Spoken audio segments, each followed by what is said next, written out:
Here. 7 p.m. Call to order. Riverside Brookfield District 208 Board of Education.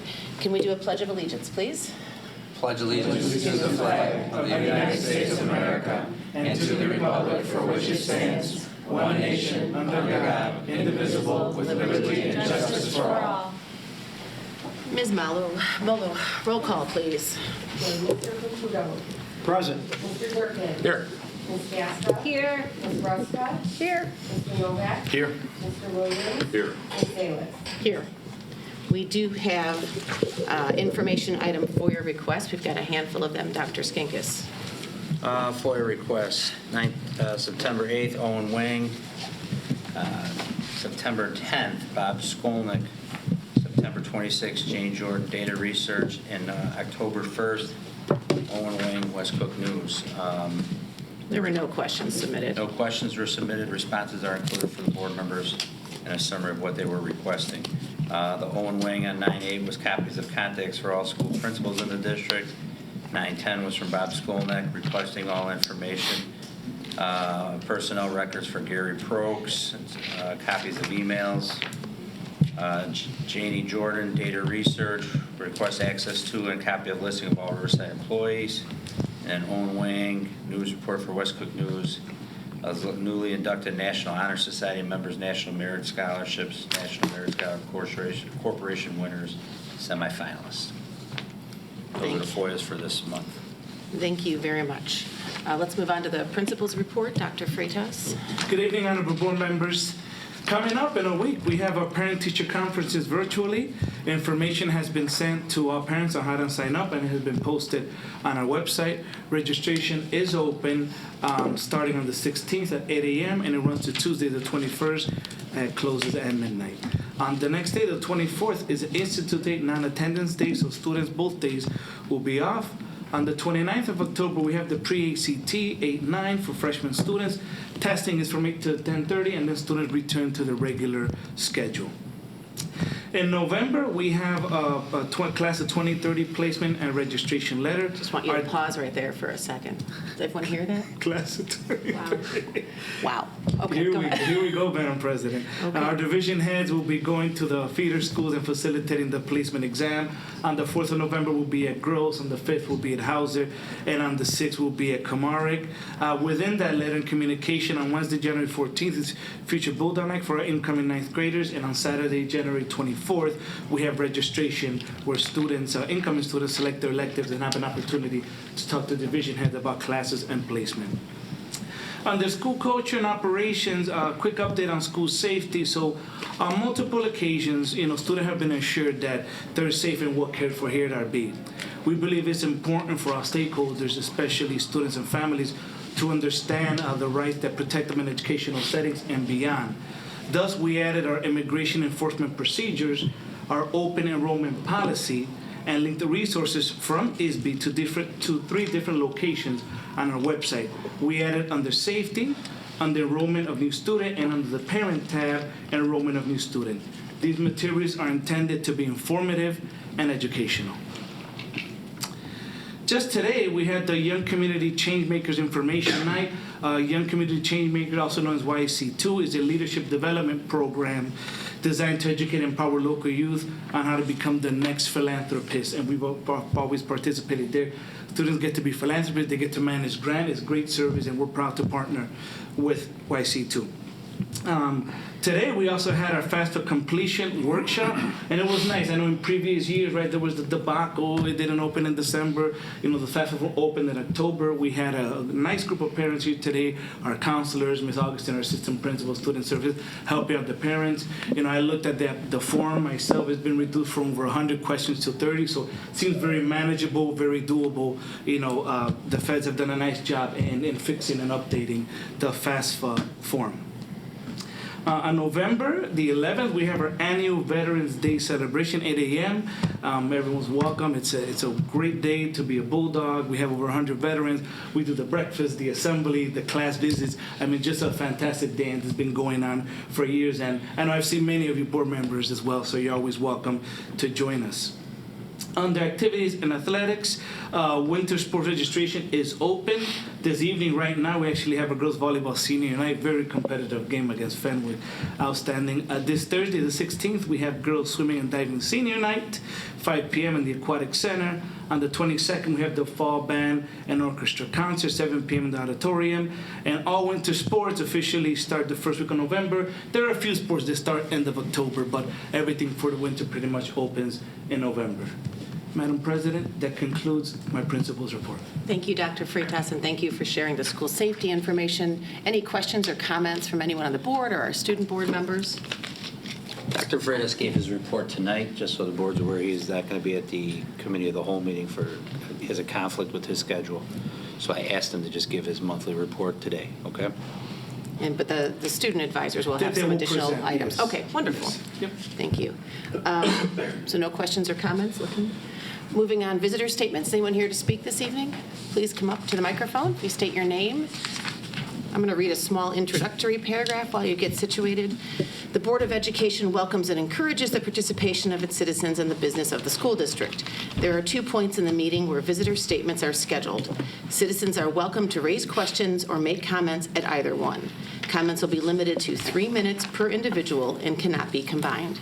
Please note the Board of Education will not answer questions or engage in dialogue during visitor comments. If a person would like additional time to address the board, such a request should be submitted in writing 48 hours before the meeting to the superintendent. I'll raise my hand at 30 seconds, okay? Thank you. Good evening. My name is Melissa Biskubic, and I have a child who graduated from RB 2 years ago and a current senior. I'm in front of you today because it is disheartening, to say the least, the number of sexual predators the students have been exposed to in the past several years. As a former school board member, I can only imagine how your feelings were when these came to light. I've given a lot of thought to how I would feel and how I would react. I understand the not being able to comment publicly, the need to discuss certain aspects in closed session, as well as needing to protect the school legally. However, that being said, as board members, you have a real opportunity right now. Sorry, I have my notes. You have a real opportunity right now to leave a legacy of positive change for our school by being transparent about your efforts to mitigate the risk to our students from sexual predator exposure. During the pandemic, I myself learned that transparency goes a long way. It makes one think, if these are the situations that we know about, how many are we unaware of? When thinking about it from that angle, the question the board should be entertaining is, how do we take this opportunity to affect change in regards to promoting a culture that allows students to feel safe by reporting grooming and other inappropriate conduct? What do we do to ensure a culture at RB that minimizes retaliation and bullying when students are at their most vulnerable? I cannot stress enough the importance of transparency to the community while the school board acts to root out weaknesses in our current practice and policy. Do not believe for 1 second the community will be complacent if the board chooses not to take action. The multiple incidents in the past years have been a huge black cloud hanging over an otherwise excellent high school with so many wonderful qualities. I personally realize that many of the board members did not sit on the board when these situations occurred. Although it is probably not what each of you envisioned dealing with when you made the decision to serve your community, you were chosen by the voters to ensure our school's policy and practice are reviewed and updated when gaping deficiencies are identified pertaining to the safety of our students. It's apparent at this time that our school and community can do better by our children. Thank you.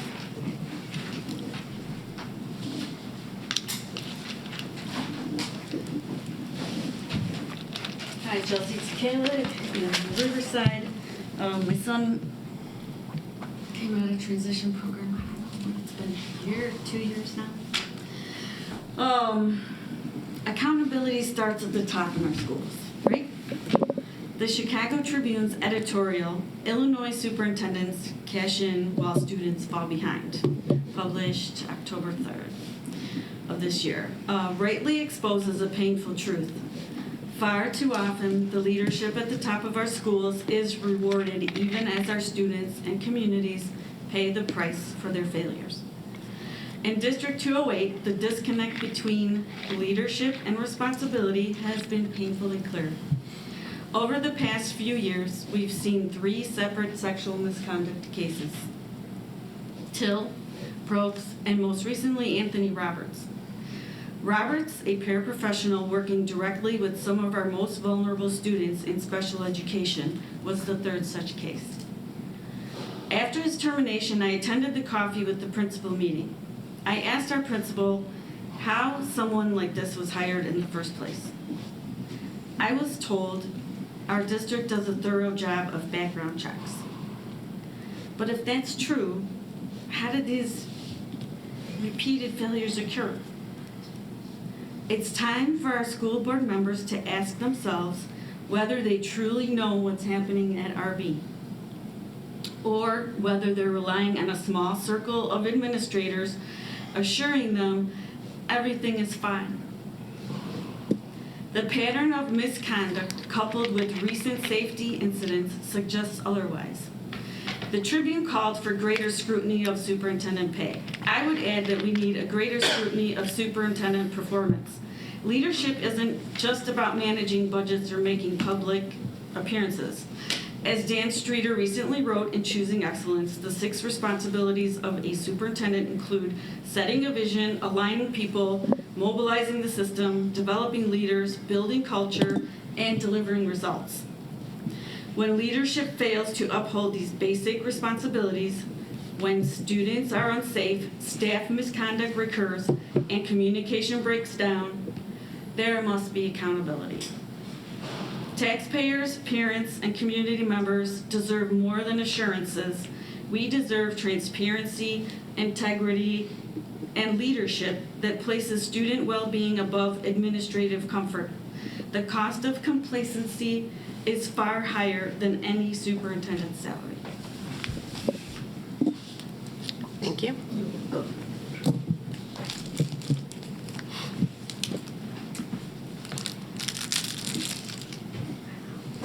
Are you speaking this evening? No? Okay. That concludes public comment. Moving on to consent agenda. We have approval of minutes this evening. Please go ahead, Ms. Gaska. The Board of Education, Township High School District 208, Cook County, Illinois takes the following action on the listed consent agenda items. Approves open and closed session minutes from the meetings held on September 9, 2025, September 16, 2025, and September 23, 2025, as presented in the October 4th, 2025 Board Agenda Packet.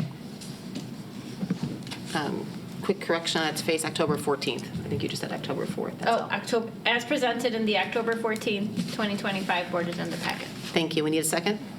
Second. Second from Mr. Durkin. All in favor? Aye. So moved. Moving on to new business this evening. We don't have anything under old business, life safety, capital improvement, sustainability, correct, No Dr. updates. Skinkis? Under new business, we have payment of bills.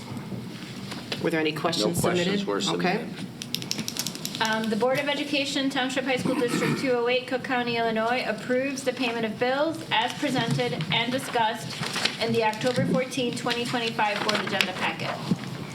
So moved. We need a second. Second. Second from Mr. Durkin, and we do need a roll call. Mr. Durkin? Yes. Ms. Gaska? Yes. Ms. Ruska? Yes. Mr. Novak? Yes. Mr. Williams? Yes. Ms. Salas? Yes. Mr. Caputo? Yes. The cost share agreement, is this a first read this evening, Dr. Skinkis? No, I need this for approval, but Okay. the board has heard this on multiple occasions. We finally have a written agreement that's been approved by Brookfield, formalizing all the terms. We had budget for it last year, we had budget for it this year. This is for the safety and updates to the field for player safety and playability at Elhurt. So this is just a cost-sharing agreement. It was already approved by the Board of Education. I just need it to be approved by the board so the president can sign it. Let's have a little, is this an annual cost, or is this a one-time fee and then it's modest each year to maintain it? One-time fee, modest each year. Okay.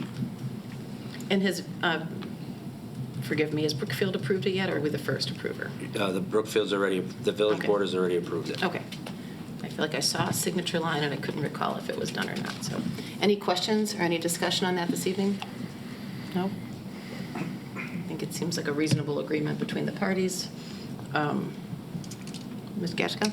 The Board of Education Township High School District 208, Cook County, Illinois hereby approves the cost-sharing agreement between the Village of Brookfield, District 208, and the Brookfield Babe Ruth Western Conference for the Ellard Park Field 1 Improvements Project, as presented in the October 14, 2025 Board Agenda Packet. We have a second? I'll second. A second from Mr. Novak, and we need a roll call, please. Ms. Ruska? Yes. Mr. Novak? Yes. Mr. Williams? Yes. Ms. Salas? Yes. Mr. Caputo? Yes. Mr. Durkin? Yes. Ms. Gasko? Yes. Item 9C, Novotny Engineering Agreement for Senate Bill 637. I wanted the board to get a little background. This is a preliminary draft. Matter of fact, at 6:07 tonight, I think I got the updated with our legal comments. But Novotny, I just wanted to go through the history. You'll get the second read and the changes at the next meeting. But Novotny helped us build a bike path. So they've worked with the zoo, the forest preserve, the school district, and local municipalities before. And then you saw in 2018, I asked them to help us with some design concepts for the field project and working with the zoo and being in meetings with the zoo officials and myself. And so they've continued to assist us now that talks have repicked up in the passage of Senate Bill 637. So I've had them continue to attend the meetings and come up with design plans. And now we're approaching where we're going to start looking at lease agreement and formalizing it. So I'd like them to be the engineer of record. So it makes sense to have a formal agreement in place. Right now I'm looking at a time and material agreement. The board in the past has seen some agreements where usually it's a set percentage. But I think, with the way this case is moving, I mean, it's a parking lot, some modifications to a parking lot and a field improvement project. So I think time and material, I'm going to work to get a not to exceed level put on there. But I just wanted to have the board see the initial agreement and that I'm working through it with legal counsel and with the engineer's legal counsel. Nicholas will be the construction manager, so they'll oversee the day-to-day. So Novotny will be designing the plan and be serving as the consultant on water detention, drainage, all those types of things, as well as site design and surveying, topography. Okay? Can you remind us, what's our agreement with Nicholas is, I don't want to say evergreen, but they come in for certain projects and then cost it out, Yes, the correct? board Okay. recently approved after the kitchen, like where they're officially our construction manager, and then they usually do like a memorandum of agreement for the project. That's what it was, specific okay. On a set percentage point or fee structure. Which then is negotiated and brought in front of the board. Correct. And you said the amount not to exceed will be based on what they estimate? No, I mean, I have a sliding scale that I got from the previous engineers on projects, so I would anticipate. How long ago? Last year, a year or two. Okay. So it will, I mean, architects are usually anywhere from 7 to 10 on a contract. Right. So engineers are usually like half of that. So I'm thinking 3.5 to 5. Mm-hmm. So if we do a time and material, instead of saying 3.5 or 4%, it might just be easier to say not to exceed 150,000 or Gotcha. something of that nature. We haven't got to that level of Yeah, specificity. Yeah. I assumed. I was just wondering how that was determined. How's it gonna come through? Like, to be completely honest with you, 6 of one, half a dozen of the other. Like, they're going to sit there and say, okay, if this is a $4 million project, we usually go between 4 and 5%. So, right. Got it.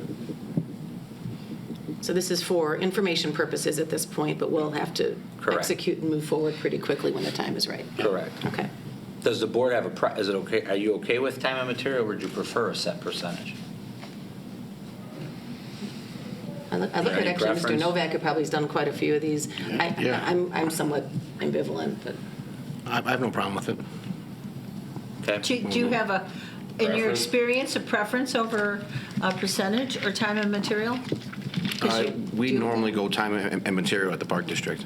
Okay, because you find that the usage probably is, Some places are used more than others, and it Well, just, here's one example would be, after the Okay. design phase, yeah. if it's a pretty clean design and Nicholas can implement it, right, we might not use as many hours. Right. Right. So that's my logic on maybe this one, we use time and material. We're like, when we were doing a kitchen or you're doing a roof project or an HVAC, now you got to stick around for, like where they do the commissioning, and you got to wait till the project's installed and then the HVAC passes certain tests. Right. Well, there'll be some of that with this, I would think. No commissioning. Commissioning is usually related to like mechanicals. There shouldn't really be any mechanicals except for maybe lights in the parking lot. Right.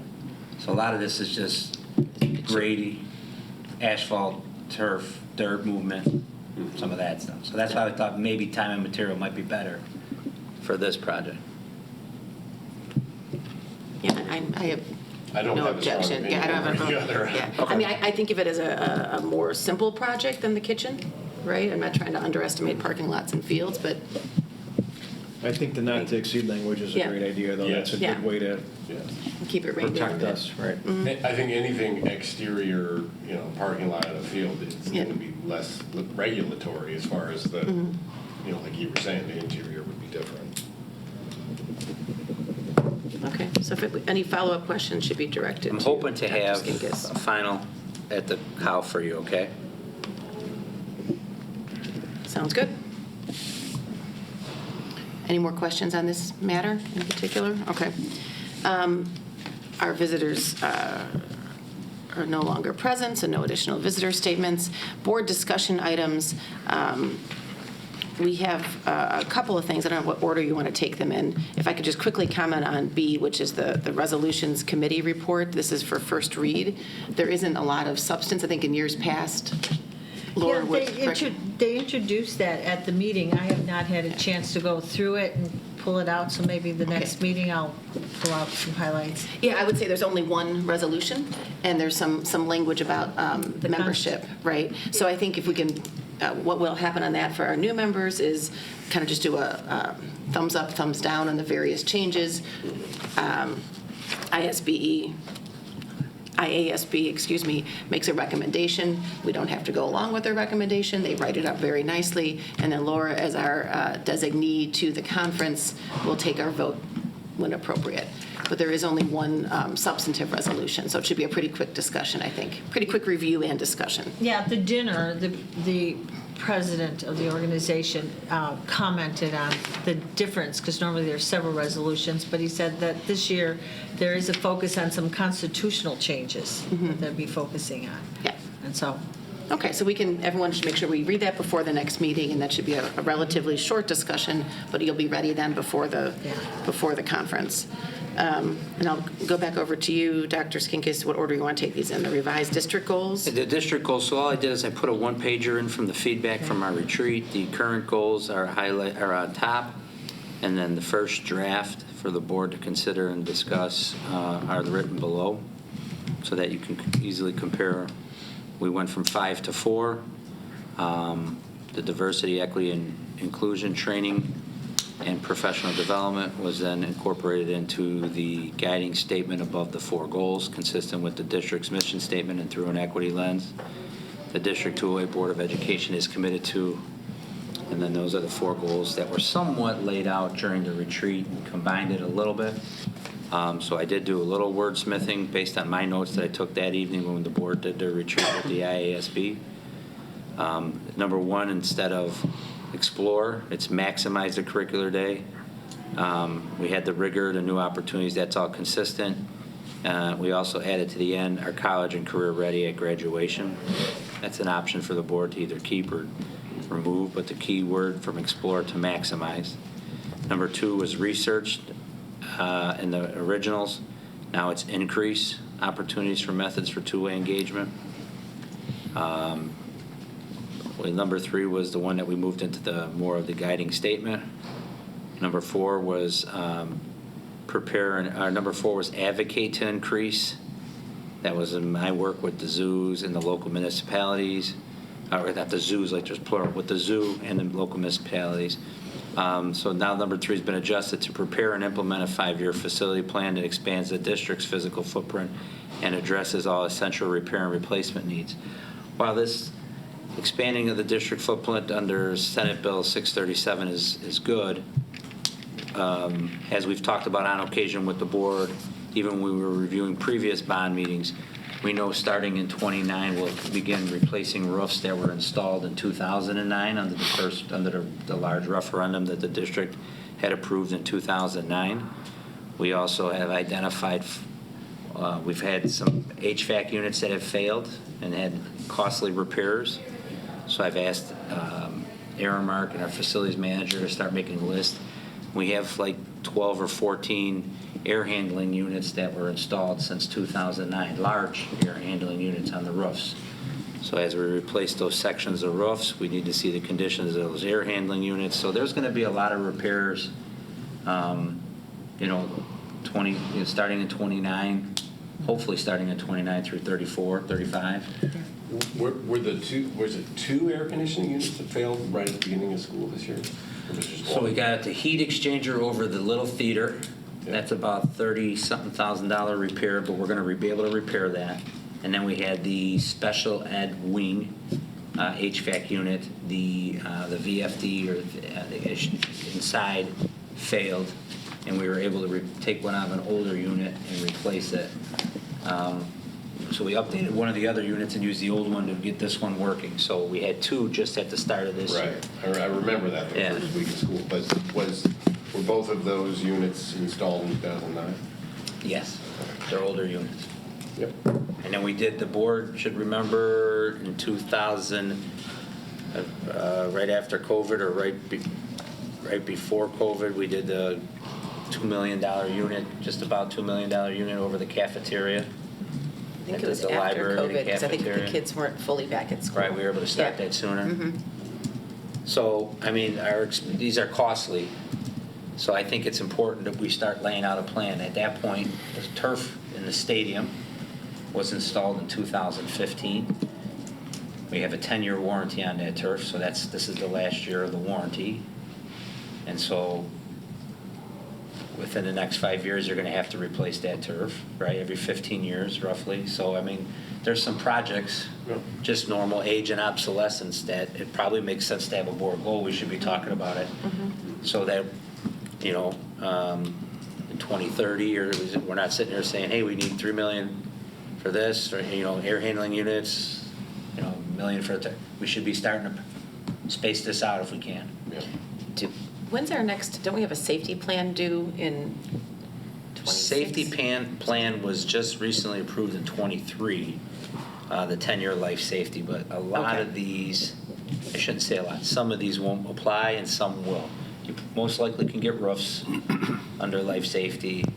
HVAC, you can try to go with the air quality and, efficiency, sustainability. So some of that could be covered under life safety bonds. Turf replacement will most likely not be.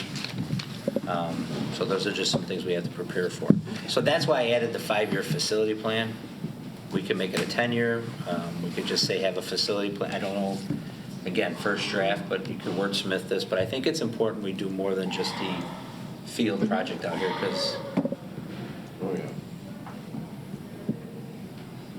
And then the last one was maintain responsible budgeting while investing in staff and programs directly affecting student outcomes.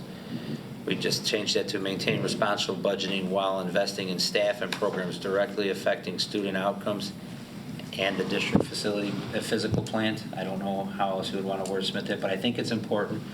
Again, this is something we should be fiscally planning. Laying out a fiscal plan, like we know we're going to do this much each year, or we're going to bond this much, or as debt comes off, we put debt back on so the taxpayers don't see an increase, but we can still finance these projects. So that was my first crack at it. I'm open to feedback, and there was no comments submitted this meeting, so maybe the board needs to chew on these a little bit. Well, I think we have the, to me, these reflected the general sense of what the Lori Grant session was.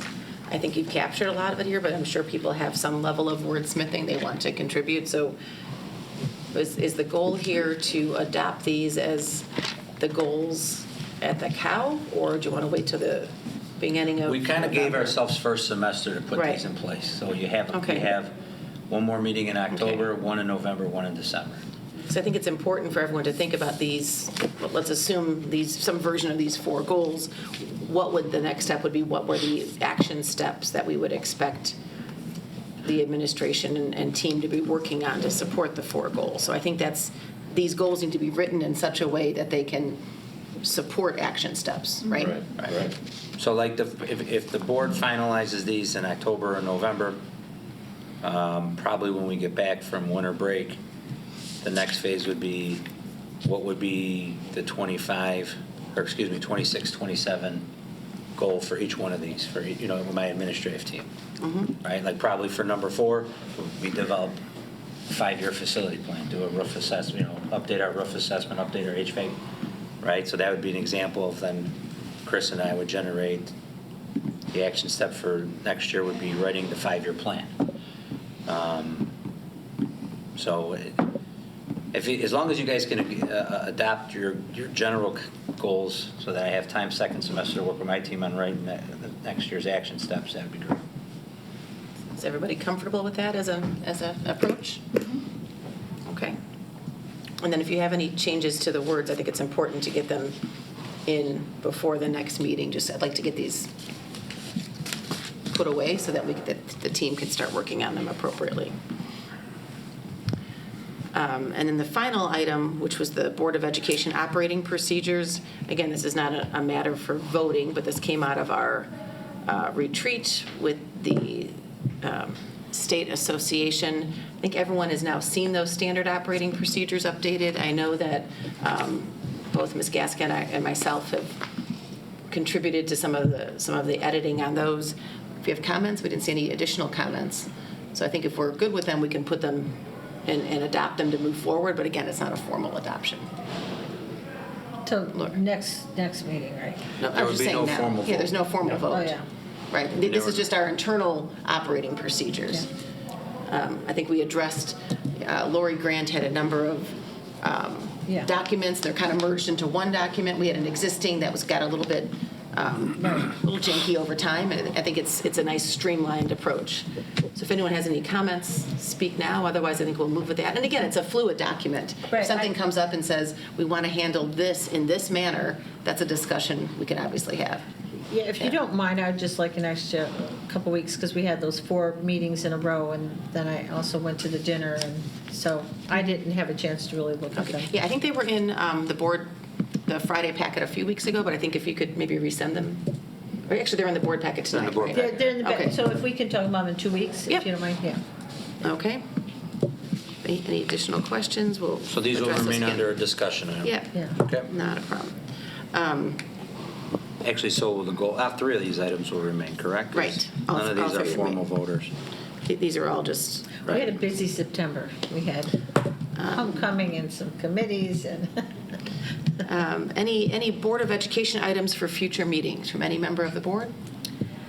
I just have some comments from the dinner, the Illinois Association School Board dinner. Sure. Do you want me to do them? Go now? ahead. Oh. The floor is yours. So I did go to the dinner with the Illinois Association of School Boards, our association.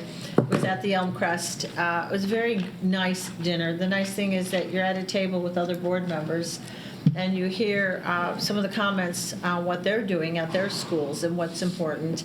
A lot of schools are very encouraged and excited about getting like unions and trades. One of the schools now has a certificate in cosmetology, right? Cosmetology. Cosmetology, yes. And so they're very excited about that because some of their students come out with vocations and, may pursue even more careers in that area.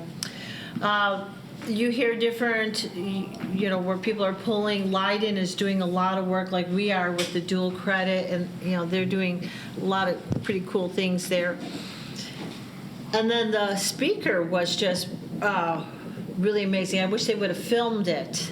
He was a Latino young man. I expected, because this is the Teacher of the Year, And I expected somebody who had been teaching for a while. If anybody has ever read Escalante, this is a calculus teacher in California, also Latino.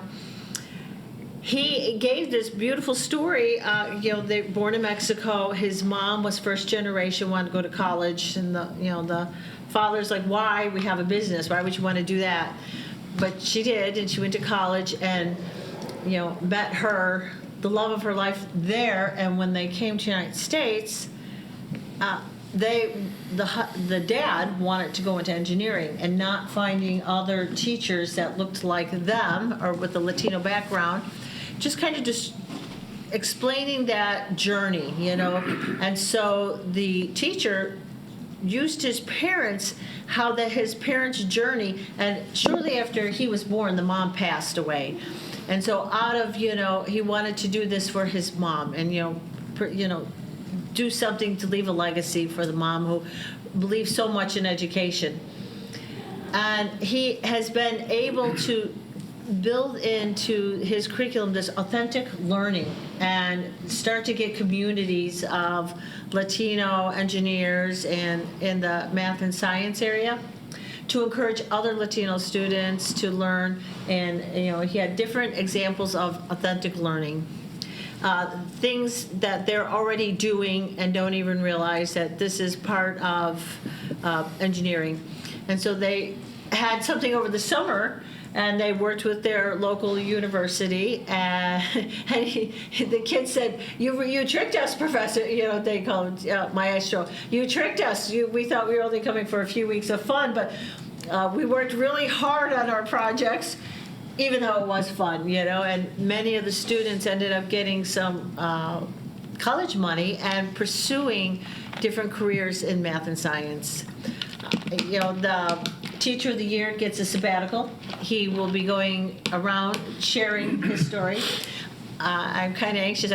I assume this may result in a book or something, this authentic opportunities and learning and building community. He has a website. So it was really a great presentation to hear something new and novel from the ground up. Somebody's doing something just out of their passion. And one of the best stories is he had gone back to Mexico to visit with his niece and nephews. And in the school where his niece and nephews are in Mexico, the teacher was so excited because they had filmed this American teacher who had Latino roots and was doing these novel things. And the kids are like, "Oh, that's my Tio." And like, "What? No way." So how the circle, content, so far away and yet so close.